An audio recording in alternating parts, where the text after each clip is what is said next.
Hi guys, this is Jatin Malik और आप सबका निੱਘਾ स्वागत है हमारे चैनल टोनी टीना दियाँ गल्लां पे।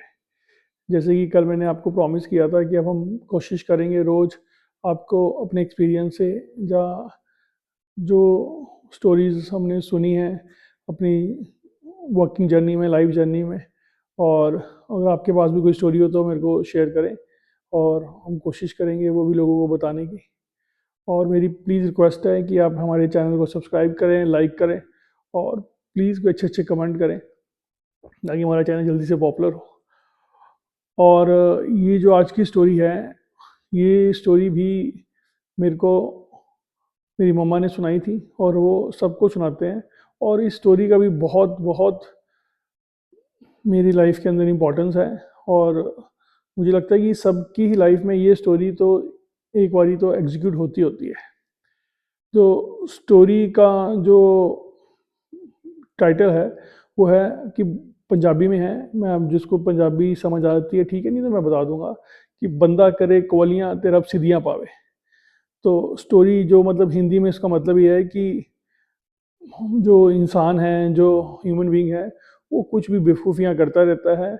और अगर उसकी प्रेयर्स सच्चे मन से होती हैं और भगवान उसकी हर बेवकूफ़ियों को माफ़ करके उसको सक्सेस के पाथ के ऊपर, पीस के ऊपर और उसके मेन डेस्टिनेशन के ऊपर उसको पहुँचा देते हैं बड़े आराम से, बड़े प्यार से। और स्टोरी शुरू होती है कि एक पुरानी कहानी है भाई। एक पर्सन है, उसका नाम भोलू राम है। तो भोलू राम जी का जो है काम है कि वो प्रार्थना तो भगवान से सच्चे मन से करते हैं, पर वो थोड़े से अमली हैं। अब अमली का मतलब है कि वो थोड़ा सा नशा पत्ता करते हैं, थोड़ा लेज़ी हैं और अपनी मस्ती में रहते हैं। पर उनकी शादी हो चुकी है। वो अपने घर के बाहर आराम से सुबह शाम सोए रहते हैं, लेटे रहते हैं, कोई काम नहीं करते हैं। तो जो वहाँ के राजा हैं, तो राजा साहब सुबह अपना मॉर्निंग पे चक्कर लगाते हैं राज में देखने के लिए कि सब कुछ ठीक है। और वो वहाँ पे उनको भोलू राम को देखते हैं कि भोलू राम सारे उनको गुड मॉर्निंग विश कर रहे हैं, सब कर रहे हैं, आदाब कर रहे हैं। और भोलू राम राजा जी को देखते हैं और अपने एटीट्यूड में बैठे रहते हैं। तो राजा जी को बुरा लगता है, पर वो उस वक्त कुछ नहीं कह के वापस अपने राज में आ जाते हैं। और वो भोलू राम जी को बुलाते हैं कि उनको बुलाओ कि यार वो बंदा कौन है यार जो मेरी रिस्पेक्ट नहीं करता और इतना ईगो में रहता है, क्या बात है। तो एक पर्सन जाता है राजा जी का उनके पास। तो वो कहते हैं भाई भोलू राम जी, आपको राजा जी ऐसे बुला रहे हैं कि आपने उनको डिसरिस्पेक्ट किया है। तो वो भोलू राम कहते हैं यार अभी मेरे पास टाइम नहीं है, मैं कल आऊँगा। तो कह रहा सर, राजा जी ने कह कि मैंने कह दिया मैं कल आऊँगा। तो चलो वो जाके जो उनका राजा जी का पर्सन है वो जाके उनको बताता है मैसेंजर की सर वो तो ऐसे कह रहा है, पर बंदे में कोई तो बात है। तो इतने एटीट्यूड से, और आपका ना कोई डर ना कुछ, और कह रहा है मैं कल आऊँगा। चलो कह रहा आने दो कल, फिर उसको वो कल आते हैं। तो राजा साहब कहते हैं भाई तू बड़े एटीट्यूड में रहता है और मेरे को कोई नमस्ते नहीं करता। तो कह रहा भाई राजा साहब, मैं तो भाई परमात्मा का बस नाम लेता हूँ और अपने उन्होंने मेरे को बहुत मेरे पे कृपा है और मैं तो बस ऐसे ही हूँ। तो उनके मंत्री राजा साहब को सिलेक्ट करते हैं, यार इसको बंदे को ना हम रख लेते हैं किसी काम के, तो मुझे लगता है कभी काम आ जाएगा। तो कह रहा वो पूछते बोलो राम जी क्या करोगे। कह रहा कुछ भी करा दो मेरे से। वैसे कह रहा मेरे को शौक पहलवानी का है, क्योंकि उसको पता होता है कि भाई यहाँ पे पहलवानी का कुछ नहीं होता, तो बिना बात के मेरे को फ्री की तनख्वाह मिलती रहेगी। तो क्या ठीक है, हम तेरे को अपना जो है हमारा राज्य का पहलवान करते हैं और जब कोई होगा पहलवानी का तेरे को बुलाएंगे, तेरे को तनख्वाह मिलती रहेगी। वो भाई सब तनख्वाह लेते रहते हैं, आराम से बैठे रहते हैं। तो वहाँ तब एक कुछ दिनों बाद ही वहाँ पे दूसरे राज्य का पहलवान आ जाता है जो बहुत बड़ा वो होता है। तो वो कहता है राजा साहब को कि भाई मेरा चैलेंज है, या तो मुझे अपना पहलवान बनाओ या मेरे से किसी से लड़वाओ। तो राजा साहब कहते हैं ठीक, हमारे पास तो हमारा पहलवान है, वो लड़ेगा। वो भोलू राम को संदेशा भेज देते हैं कि भाई आप आओ और लड़ो। अब भोलू राम कहते हैं ठीक है जी, ये इस कमिंग संडे को आप हमारा वो रख दो। तो वो रख देते हैं। तो जो दूसरा बंदा होता है, जो पहलवान जो आया होता है, जिसने चैलेंज किया होता है, वो कहता है यार इसका पता तो करते हैं भाई ये कौन सा भोलू राम रख दिया इन्होंने नवा और क्या है। वो भोलू राम अपना सोया होता है आराम से नशे नुशे करके। तो दूसरा उस पहलवान का पर्सन आता है और वो दूर से देख रहा होता है। भोलू राम को पता चल जाता है कि वो मुझे देखने आया है, चेक करने आया है। तो कहता है कि भाई, जो अपने बंदे जो बैठे होते हैं उसकी सेवा सुवा कर रहे होते हैं, कह रहा जी भोलू राम जी, तो अब जो पहलवान आएगा क्या करोगे? कह रहा यार, मेरे पास तो भगवान का हाथ है मेरे सिर के ऊपर, और मेरे पास तो ऐसी जादू की चिक चक वो है शक्तियाँ कि भाई मैं तो हाथ लगाऊंगा हाथ गायब, और उसको टांग मारूंगा टांग गायब। अब ये उसका उस पहलवान का पर्सन सुन लेता है और जाके भागता हुआ घबराता हुआ उसको बता देता है। वो पहलवान भी डर जाता है। तो युद्ध के दिन जिस दिन कुश्ती होती है वो होते हैं आमने सामने, तो उस पहलवान के माइंड में होता है यार ये तो कुछ ना कुछ कर देगा, इस पर शक्तियाँ हैं। और वो पर्सन को जैसी लड़ाई शुरू होती है तो वो डर के नीचे गिर जाता है और बोलू राम जी जीत जाते हैं। तो वो कहता है यार ये तो कुछ हुआ नहीं और मैं हार गया, दोबारा युद्ध करोगे? कुछ नहीं होगा जी, एक ही बारी होती है लड़ाई, आप हार गए। राजा साहब खुश होते हैं और बोलू राम को अपना मंत्री बना देते हैं, सेनापति बना देते हैं। तो अब वो सेनापति बन जाता है।